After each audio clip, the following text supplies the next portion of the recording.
I'm Seth, and you're tuned into the Free Game Podcast.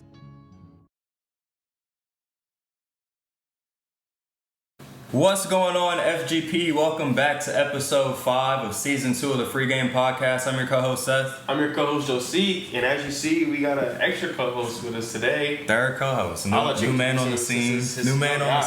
The youngin', not even 2 months yet.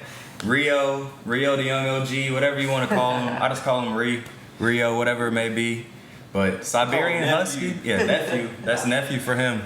You might hear him a little talkative in this episode. He likes to howl. He likes to whine a little bit. So he's just going to be talking. That's just him talking. He's saying, hey, we don't agree with that take, or hey, I love that take from Josik, whatever it may be, but you're going to hear him talk for sure. Facts. But no, we had some great stuff going on this last week. Obviously, the NFL draft. Josik hit on a good amount of his picks at the start, I feel like. Really? Yeah. Well, at the start, the first 3 quarterbacks. Hit on a good amount of his picks at the start, and then even some of the ones near the end of the draft that were a little bit of a surprise. And then obviously, a few of the NBA series wrapped up, some injuries in the NBA, so a lot of stuff going on there. But without further ado, we'll get straight to the NFL draft first. Don't forget to like this video.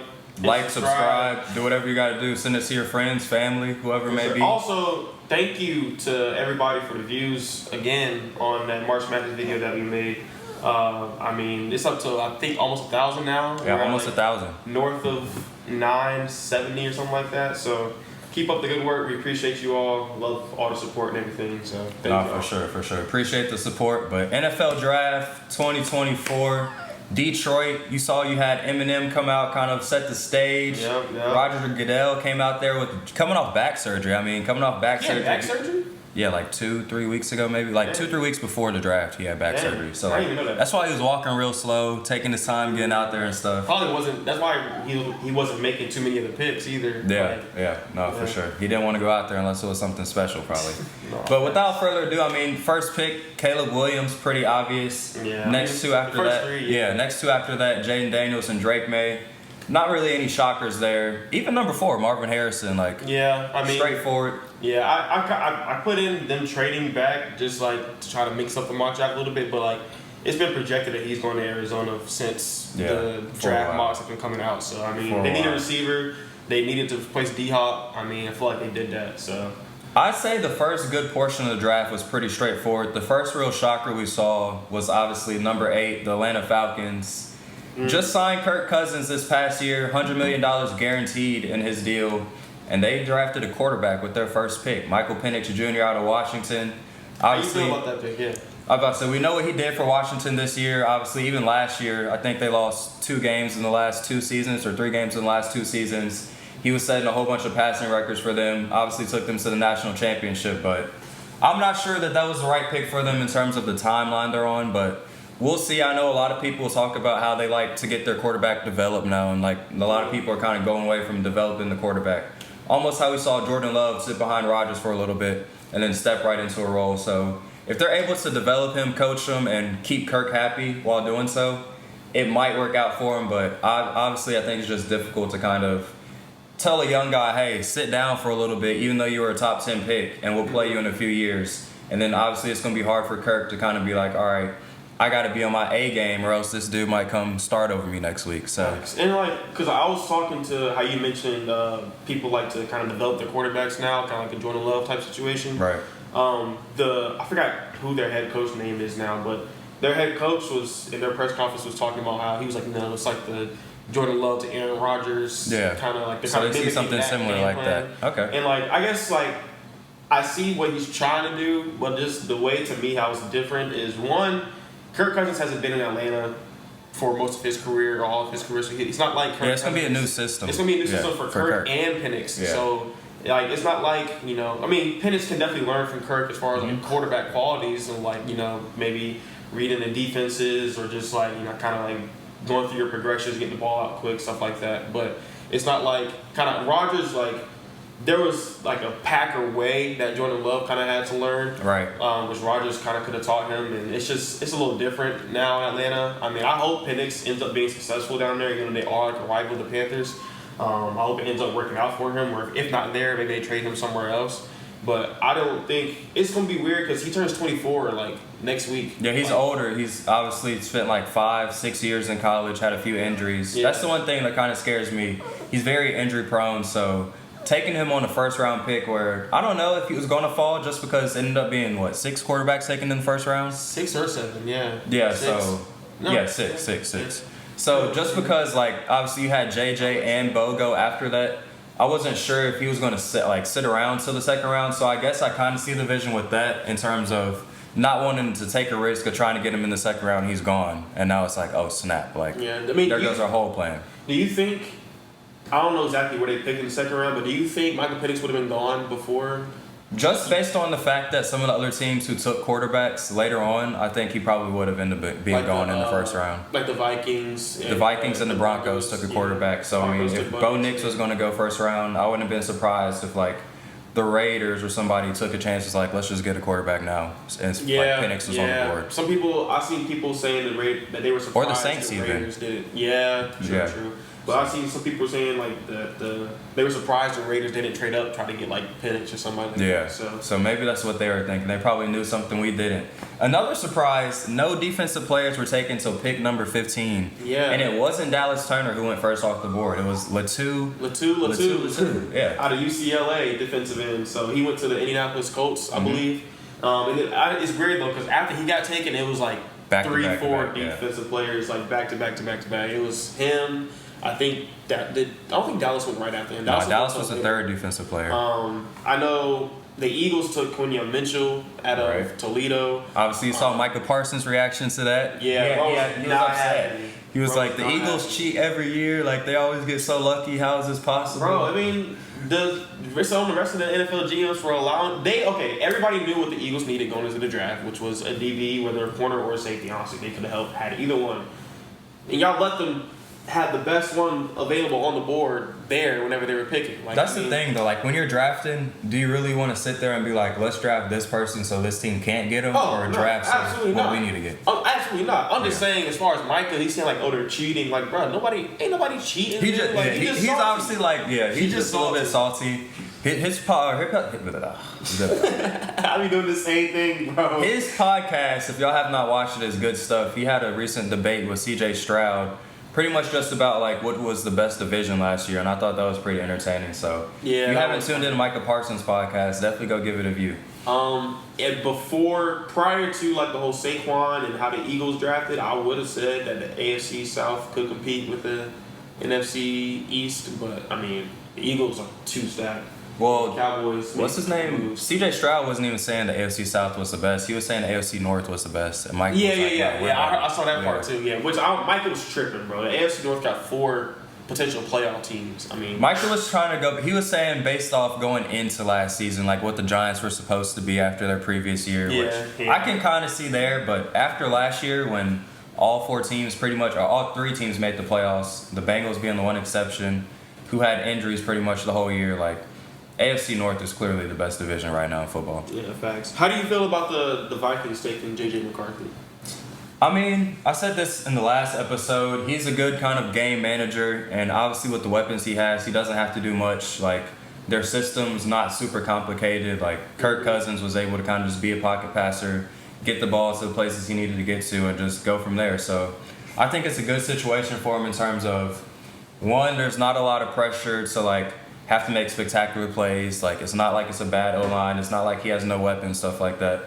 But then also, he's going to be in one of the most competitive divisions, for the next few years. So just being around in the same division as Caleb, in the same division as Jordan Love, 2 young quarterbacks that are going to be able to, push him to be better, push him to kind of get on their level. I think that's going to be really good. It's going to be fun because you got Jordan Love with, mostly rookie and second-year receivers going into this year. You got J.J. McCarthy with Justin Jefferson, Jordan Addison, T.J. Hawkinson, Aaron Jones, some of the best weapons you could have in the game of football. Amazing. And then you got Caleb Williams, you got Keenan Allen, DJ Moore, DeAndre Swift. They drafted Rome Odunze with the 9th pick. That was kind of a shocker for me. I thought they were going to go with the defensive player there, but obviously I don't think people like Dallas Turner. I'm not sure what it was that made him fall, but Yeah, I thought they were going he to go ended up Dallas. falling to the Vikings at number 17. So And even the Vikings, like their coach was kind of blown away. They were able to get him where they were able to get him. So yeah, so I mean, you were telling me throughout the draft, like I don't know, but Dallas is falling. I don't know what's going on with him. And I mean, I don't know exactly because he was projected to go to the Falcons at 8. yeah.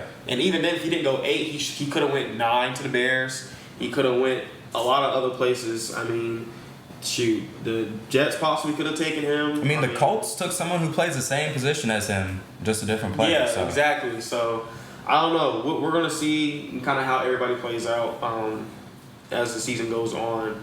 Did you have a favorite pick in this draft? A favorite pick? I mean, early, I would probably say, I don't know if it's like a favorite pick, but I just enjoyed like listening to his draft interview, kind of like hear him talk about himself. Malik Neighbors, like he has a swag about him, a confidence about him that's going to be really good for New York, I feel like. I think New York was actually finally able to replace Odell Beckham Jr. Yeah, like he has a lot of confidence, and I think it's perfect for New York. I mean, they've been trying to, like they tried replacing him with Jalen Hyatt. I mean, Kenny Galladay.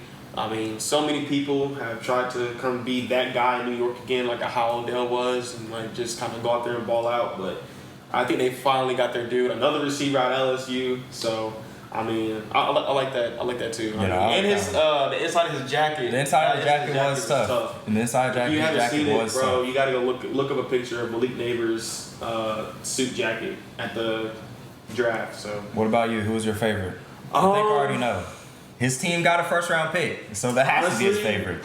Honestly, no, that's not my favorite. Wow. I mean, well, if you don't know what he's talking about, the Panthers selected Xavier Legette, wide receiver out of South Carolina, which I am happy with. We obviously needed a receiver. I told you that I'd be happy with us getting Legette either, at that 33rd pick or at least at some point if he was able to fall to us, I would be very happy. He seems happy to play for Carolina, which honestly I feel like isn't something. He's from South Carolina, right? Yeah, he's from Mullins. Yeah. So the middle of nowhere Right up the country. So, but honestly, my favorite pick, low key, might be Xavier Worthy going to the Chiefs. Because, mainly because that's something that I want to see personally. Yeah, man, go over your son around, bro. But personally, that's a pick that I wanted to see. I wanted to see the Chiefs kind of get another receiver for Patrick Mahomes. So that's not even like people might be saying like, oh, like you should not be wanting to see the Chiefs be more successful. Like you should be wanting to lose, whatever the case may be. But that's not the case at all. I mean, like I like watching good football. I like watching Patrick Mahomes and Travis Kelce have the connection that they have. I like watching Patrick Mahomes, how he throw those deep balls, Tyreek Hill. I think they got their Tyreek Hill 2.0 out of Xavier Worthy. I mean, like I told you before last episode, I like Xavier Worthy before he ran 4.21. I liked him like his last 2 years at Texas. I think he's a very electric player. I think he's going to be able to make that Chiefs offense be even more dynamic. So I think it's just going to be something that's going to be fun to watch. And I'm really excited to just see him in the offense. One thing to keep an eye on with Worthy for me is just like he's really light. Like really light. I don't think he weighs 160. So is Devontae Smith. So is Tank Dell. Devontae's a lot more technical. Tank Dell's kind of similar, yeah. So, but I mean, obviously we saw Tank Dell, one person rolls up on him, goes down. Those are the concerns I'm talking about. Yeah. If someone rolls up on like a bigger receiver like that, they might be a little sore, but they're probably not going to have like a serious injury from it. True. Well, hey, it's a good thing that he runs 4.21 because hopefully he won't be able to get touched by nobody. So. I mean, blocking, you can't really protect yourself like that. You can sub him out for blocking plays, man. For sure. Plays you got to block, just sub him For out. sure. Can do stuff like that. Kind of looking at like the back half of the draft, some Clemson guy or a Clemson guy went late in the first round with Nate Wiggins going to the Ravens. I'm really excited to see what he can do opposite of Marlon Humphrey. That'll be fun. Also, the Rams. They had a great draft.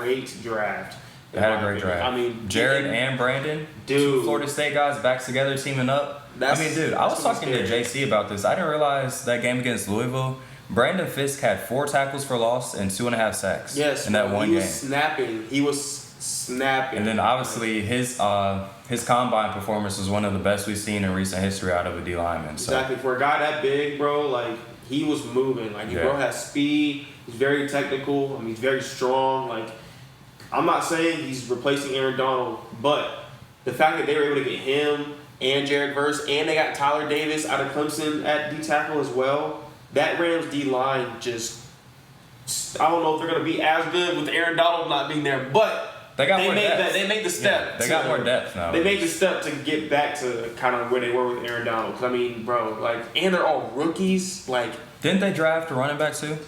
They took Blake Corum. So him and Kyron, like, that could be a nice little duo. The Rams had a great draft. That could definitely be a nice little duo. But I'm not gonna lie, the biggest steal of the draft to me is someone who I wanted the Panthers to draft, and I was mad when we traded back and didn't get him. And it's somebody that the Steelers ended up taking. And that is linebacker Peyton Wilson out of NC State. Oh my gosh! If you have not watched him play football, bro, go turn on his film. Just go turn on his film. That's all I'm gonna say. Maybe a little bit of shades of a smaller Luke Kuechly or something, maybe. Dude, like he's a dog. I mean, and like good. I'm not like I went to Kentucky. We took a Kentucky linebacker. We took Trevin Wallace. Okay. I think he's a good player. Wildcat. Don't get me wrong. Like I'm happy to see a Wildcat in the Panther blue. But I wanted Peyton Wilson so bad. And the fact that he's on the Steelers. We pair him with Patrick Queen now. Like, he's able to learn from Patrick Queen, who was just learning from Roquan Smith the last few years. So literally. And then on top of that, he's playing around Alex Highsmith, TJ Watt, Minka Fitzpatrick, Joey Porter. Y'all picked up Dante Jackson this also. He has a lot. Like, the people around him is going to make him so much better. And I think it's going to increase his development at like an insanely high rate. Definitely. So. He's going to be one of those guys that come in immediately and make an impact for us. So excited to see what he does for the Steelers. Obviously, Will Shipley ended up going to the Eagles, so that'd be pretty cool. That's another steal, bro. Yeah. That's another steal. They lost DeAndre Swift, and they end up replacing him with another kind of similar running back, elusive, can catch out the backfield. Mm-hmm. I mean, Will is going to eat. And then obviously Saquon Barkley's their starting running back, but we know his injury issues over the past few years, so I think it might be some good opportunities for Will to kind of get some carries. Even if Saquon can stay healthy, you know what kind of 1-2 punch that can be with Saquon, and then you come in and get fresh leg Will in the game for a few plays? Yeah. I mean, that's going to be nasty. That's going to be nasty. I'm happy to see where guys are going to go. And honestly, shout out to all the Clemson players who got drafted. For sure. I'm not going to try to name off the top of my head, but a couple of them went to the Eagles. Jeremiah Trotter Jr. went to the Eagles, where his dad played, I'm pretty sure. Him and Will are going to be there together. Like I said, Nate is on the Ravens. Tyler Davis is on the Rams. So, I mean, just a lot of guys who I feel like went to places where they could make an impact, if not on day one, at some point early in their careers. So some great stuff. One thing that I'm really excited about from the draft, the Bills got Keon Coleman, and I think he can step in and be that wide receiver one that Josh Allen needs very badly. And then obviously, like, his personality, I didn't expect him to have the type of personality he's had. On like social media the past few days, they kind of posted his rookie interviews and stuff, and that man is going to be a fan favorite. I can tell you that right now. He's already a fan favorite. Yeah, he's going to be the fan favorite up there. Chastity, my sister, sent me she sent me the clip with he was talking about the jacket. He was like, it was like, oh, like you got the designer jacket on, da da da. He was like, I bet you can't guess where it's from.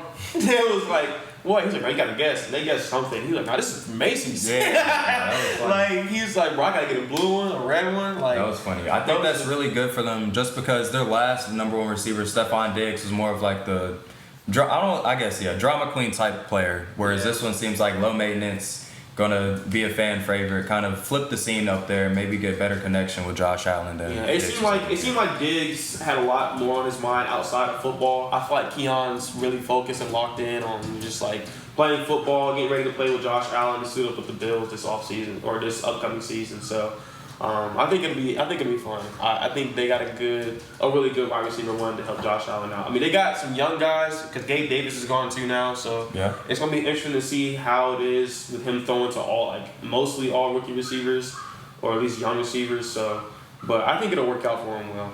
I think it'll be really well. But that's about all I have with the NFL draft. You got anything else you want to talk about from that? Not really, man. I'm just ready for the season to start. Season's gonna come up quick. I mean, what's the end of August, early September? Yeah, so it's gonna come up quick. We'll definitely cover that whenever it comes back around. Josique will be back from Spain, but we're definitely looking forward to the NFL season. Before we get out of here today, though, definitely want to talk about this NBA kind of first round matchups and then even one second round preview that we got. The Timberwolves were able to take down the Suns 4-0 in that series. That's embarrassing. Yeah, I mean, the fact they couldn't get a game is really, really heartbreaking for that team. One game? I don't know if they're even going to all be together next year. I already seen something saying that Devin Booker might want to go to New York. I've already seen something that said KD was unhappy of how the offense was moving this year because. Well, yeah, I kind of expected that the whole year because people were unhappy. Like, players were already unhappy at the start of the year when they hired Frank Vogel. Like, they really wanted Tyronn Lue from the Clippers, and they couldn't offer him enough to make him leave the Clippers. So, since then, the players have kind of just been, like, upset, I guess you could say, that they hired Frank Vogel. Bradley Beal, obviously, at the end of his game, came off the bench and Frank Vogel tried to give him a high five and he just straight up ignored him. High five the rest of the coaches and stuff. I didn't see that. Yeah, so I think there's definitely a disconnect there. And then obviously they need a point guard really bad. Like, they just need a true point guard out there. So Bradley Beal and Devin Booker aren't trying to be the point guard for their team. Facts. Because I feel like they're both scorers. Respectfully to both of them. Devin Booker can play make. Like, they both can play make a little bit, but I feel like for them, like, their game, they're scorers. They're not point guards in my personal opinion. So for sure. I feel like they definitely need somebody who can control the offense, like manage the tempo, kind of like have them run their secure plays late games or close out games. So, but it's no excuse for why they got swept. That's not even say nothing on the Timberwolves. Timberwolves are a really good team. They were one game out from being the 1 seed in the West. Yeah, they got the number 1 defense in the league, and if Cat is able to kind of stay on the floor, he was dealing with foul trouble the first few games, but when he's able to stay on the floor, like, they have great depth. They have the 6th man of the year coming off the bench. Yeah. Micheal Walker-Alexander was averaging like 14 off the bench. Jaden McDaniels is one of the best defenders in the NBA. Like, they got crazy depth up there, and then obviously Ant is on the way to superstardom. Like, he might be the next MJ Kobe type player in the NBA. So, speaking of Ant, you seen somebody said Ant keep hooping like this. People gonna start wearing his AE1s with jeans. Yes. Like, bro, that's so funny, but it's so fast. He's been going crazy. He's been going crazy. He's already grown. I'm getting a jersey soon. He has the personality too. He has a personality that fits like kind of like our generation too. Like it's hard not to root for Anthony Edwards. For sure. It's like he's just a dog. But that game 4 a couple nights ago was just ridiculous for the Suns. KD had 33, Booker had 49, and nobody else had more than 9 points. Yeah, that's not gonna get it done. That's not gonna get it done against anybody. Honestly, like you need at least that third person, or just like how I've been saying. I feel like they don't have enough depth to get anything done. One thing that really slided them, Grayson Allen was hurt pretty much the whole series. He hurt his ankle like 10 minutes into game 1, 10 minutes into game 2, he re-hurt it. So like he was a 50, 40, 90 guy for them this year, averaging like 15 points and probably was their best starting defender. So the fact that he wasn't in the rotation, I think definitely kind of thinned them out a lot and made some, like, Beal had to guard Ant more than he wanted to probably. That's kind of the matchup that Grayson Allen would have taken on, and Beal could have put more energy on offense versus chasing Ant around for 30 minutes. That makes sense. But, kind of shifting to who the Timberwolves are going to face Denver Nuggets in the next series. And Denver Mr. Nuggets Maul ended up finishing off the Lakers last night in Game 5. I didn't think Jamal Murray was going to actually end up playing. I saw that he was questionable. Apparently, Mike Malone was saying, like, they had a talk before the game, and Jamal was pretty emotional. Like, I'm going to be out there. Like, y'all cannot tell me I'm not playing. Mm-hmm. The coaches were like, dude, we don't need you to play. Trainers like, we don't want you to play, and re-heard it. And then after the game, Jamal Murray went up to Mike Malone, was like, you better be thankful I played, because I don't think we would have won if I didn't. And Mike Malone was like, nah, we definitely wouldn't have won if you didn't play. He said that? Yeah, like, kind of probably in a joking manner. But like, still. They have that type of connection just because the injuries that Jamal went through, they kind of waited for him and stuff like that. So, definitely think that Jamal Murray is kind of this man. See, if y'all can hear him right now, he's out there going crazy. But Jamal Murray, 2-game winners through 5 games. Bro, you know how depressing that is? Yeah. Like, how hurt, like, as a Lakers, that's 2 games that you possibly could have won. This series could be 3-2 LA for all they know. Dude. LA led going into that game last night. LA had the lead for like 120 minutes of the series, and Denver had the lead for like 48 minutes of the series.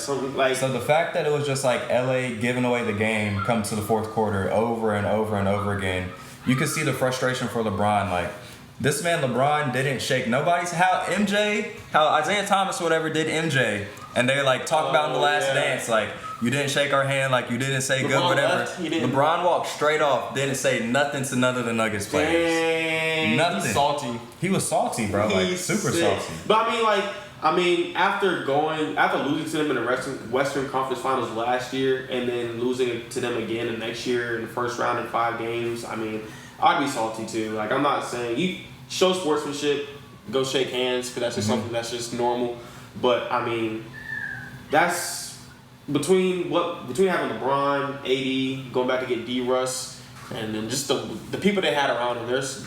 I'm not saying they should have beat the Nuggets, but they shouldn't have went out. They shouldn't have went out that sad. Yeah, I mean, Mike Malone did say, like, don't let the 4-1 kind of finish fool you. This was like a really competitive series, which if you watch the games, like, obviously all the games came down to like the last 2 minutes. I mean, yeah, that's because the Lakers would be up by 15, 20, 25 points by, second quarter or something like that, and then the Nuggets would come back and win the game. So, other than that, game 4. So. Anthony Davis did hurt his shoulder last night. Like, he couldn't even lift his arm after he hurt his shoulder, yeah. Dang. Like, Michael Porter, he got a little stinger pretty much. Like, he was running around and contesting like this, rebounding one arm, like, not lifting his left shoulder at all. So, I think that definitely played a huge role for them. Well, it's a good thing that, the series is over. Now we don't have to worry about AD not playing or, people making excuses for the Lakers why they might lose the series. For sure. Someone else closed out last night, too, though. The Thunder. Yeah. Got their first playoff series win since well. like 2016. So, I mean, they obviously got some exciting stuff going on, waiting for the winner of the Clippers-Mavericks. What other series we got? We got the Knicks. Yeah, the Knicks up 3-1. Sixers. I think that series is still going to somehow go 7 games, dude. You think? I think it's still going to go 7 games, yeah. I mean, Embiid, the one game they won, dropped 50. So I think if he absolutely wants to, he can just like... I mean, Jalen Brunson dropped 47 last game. He did, but I think Embiid's more of like a force to be like, if I want to just forget the knee injury, like I just got to go out there and play as hard as I can. It's not going to be nothing the Knicks can do. Especially with Mitchell Robinson getting hurt again. I mean, they only got Hartenstein. So I mean, Game 5 is back in New York though. So tonight. The Knicks are definitely going to look to close it out.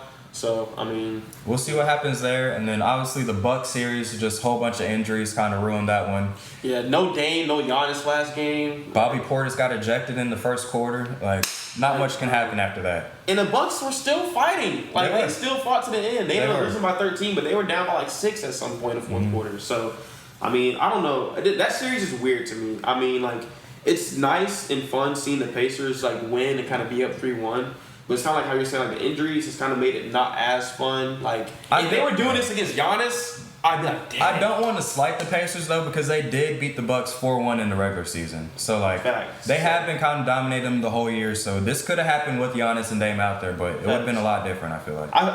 Even if this did happen, even if they were up 3-1 with Giannis and Dame, I just thought it would have been a little bit more entertaining just to watch. Sure. But, it's still been, because even the 2 games they had in Indianapolis, the crowd was lit. First one went to overtime. Like, that was a crazy comeback. Dame went down and ended up finishing. Yeah, Chris Middleton had 42 that game. Like, he was hooping. He turned back the clock. And then, obviously, the Celtics go up 3-1 on this Heat. But more big news from that series, Porzingis goes down with the calf strain. Like, that's, I don't know. Every time he gets to the playoffs, whether it was on the Mavericks, the Knicks, I don't think he ever made it on the Wizards. So, I don't think he did, no. Yeah, so just the fact whenever he goes to the playoffs, he seems to get an injury is just kind of very concerning. The Celtics, obviously, they haven't looked as dominant as they should, I feel like. Like, I'll say that. It took 38 from Derek White last night for them to win that game, bro. Yeah, but I mean, they ended up winning by like 20 or they ended up winning like 102 to 88. So I mean, that's like 14 or something like that. So I guess, but like if you have the Thunder over there sweeping the Pelicans, you should be able to sweep the Heat, dude. Especially with no Jimmy. Yeah, Facts. And no Jimmy, no Terry. Their 2 leading scorers are out, bro. Yeah, it's kind of like I was talking to Chase. I was kind of telling Chase the same thing. I was like, bro, like before the series started, I was like, y'all should sweep them. Like, no Jimmy, no question. But he was like, there's just. The Celtics and the Heat have faced, I believe, 3 out of the last 4 years in the playoffs, and like 2 out of those 3 being in the conference finals.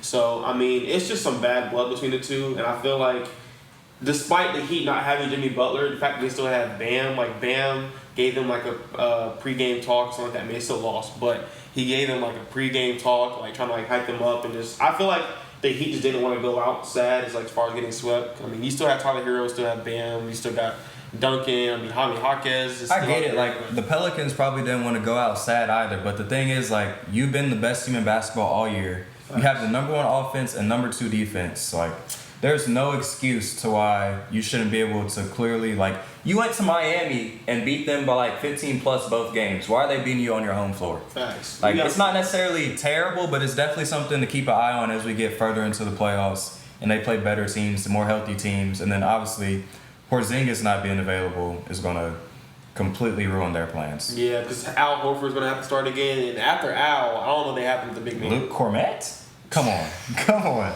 Like, yeah. I mean, Luke has been hooping for them this year. I'm not saying he's going to be hooping in the playoffs, but from Luke to Porzingis, like, Porzingis is a floor spacer out there. Like, yeah. I mean, he's a shooter. Luke can kind of stroke that thing. I have never seen him take a three. Are you serious? Number 40 on the Celtics, the big. Luke Cornette. I've never seen him take a three. What's the other white dude on their team? They have another Sam white Hauser. I thought The one that just shoots. That might the one be that shoots the threes. I Sam is feel the one Luke, that just shoots threes. Luke is the big goofy one that looks like Boban. I know, but he doesn't shoot at all. I don't think I've ever seen him shoot a three. I could be completely wrong. I was like, I don't could be remember wrong. him taking a three, bro. I don't remember. Because I feel like I remember Chase being mad that Luke Cornette shot like 0 for 9 from 3 one night. That had to be Sam. 0 for 9 though, Sam. It might be Sam. I was about to say, he might not, yeah. You're definitely talking about Sam. Because that's not even someone you get mad at for going It might like be that, Sam, But yeah, nah. Nah, They got some stuff to figure out. Jason Tatum, I think he has to play better if they want to win the championship, obviously. Like, he needs to be at 30 plus points a game. He's somewhere in like the 26 range. Yeah, but I mean, when you have Jaylen Brown, I don't know what he's averaging, but I mean, Jaylen Brown's one of the best players in the league, so I'm pretty sure he should be averaging somewhere between that 23 to 26, 28, yeah, somewhere there. range. So, I mean, when you have somebody else who can average close to 30 as well, he definitely should be in the 30s in the playoffs, but the fact that he has help is definitely like an advantage that he has, but losing Porzingis is going to hurt. Derek White is going to have to not step up, but kind of keep up what he's doing. It's just like, if you think about the other contenders, Brunson's averaging plus 30.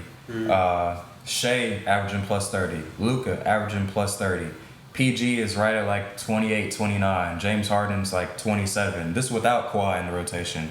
Then you have the Nuggets, Jamal Murray. The Nuggets are like one exception because they play such good team basketball. But Jamal Murray is still averaging like 25. Jokic is giving them another 26 in there. And that was a defensive series. Then obviously Anthony Edwards is averaging over 30. So like all the other contenders have that top dog that's like, all right, if we need to take over this game, I'm taking over the game. The Celtics haven't had that yet. True. You got a point there. But, I mean, it's going to be fun watching the rest of these series between, like, I think the Celtics close out the Heat in Game 5. Yeah. Personally. Obviously, all the 3-1 series, I think the teams that are up 3-1 are going to end up winning them.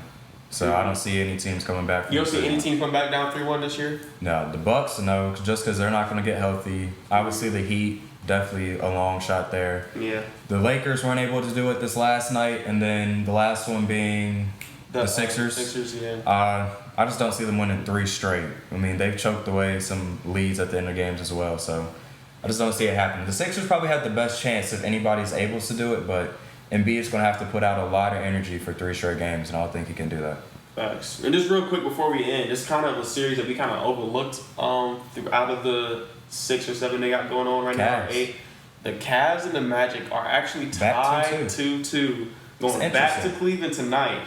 And the Cavs dominated the Magic at home a little bit, but the Magic crazy on their home court. They spaz on their home court, like winning both games by I think at least 20 plus. Maybe. That's just, I don't know. I think honestly, more than anything, this is just kind of disappointing for the Cavs. Like, you got to be able to handle the Magic if you want to go even compete with the Celtics next round. So the fact that they know Donovan Mitchell's already unhappy, like if they don't win the series, he's probably going to request for another trade. Like, this is definitely a huge red flag for all Cavalier fans right now. Yeah, I think tonight, it's kind of like how you're saying Donovan Mitchell already being unhappy. I think he's going to try to come out and make a statement tonight, hopefully go up 3-2, and maybe try to close them out in Orlando.